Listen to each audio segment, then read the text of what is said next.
ito ay rated SPG. Striktong patnubay at gabay ng magulang ang kailangan. Maaaring may masiselang tema, lengguwahe, karahasan, sexual, horror o droga na hindi angkop sa mga... Tuluyan na ngang lumantad ang katotohanan na ipananganak nga bilang isang Ivtre itong si Mitena at kakambal niya nga itong si Cassiopeia.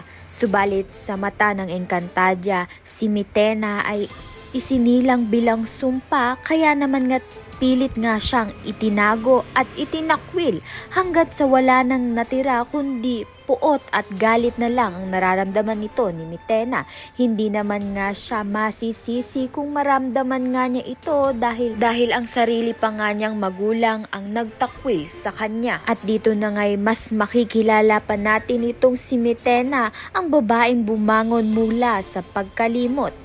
Hindi na lang ito banta kundi paghihiganting matagal nang pinipigil. Sa kabilang banda naman nga malakas na nga ang pakiramdam nito ni Cassiopeia na paparating na nga ang digmaan at naaamoy na nga niya ang pagsiklab ng kamatayan. At sa Encantadia ang hangin ay nagbabago, ang brilyante ay kumikilos at ang digmaan ay wala ng atrasan. Kaya naman nga't yan at iba pa ang dapat nating pakaabangan. Maraming salamat sa iyong panonood.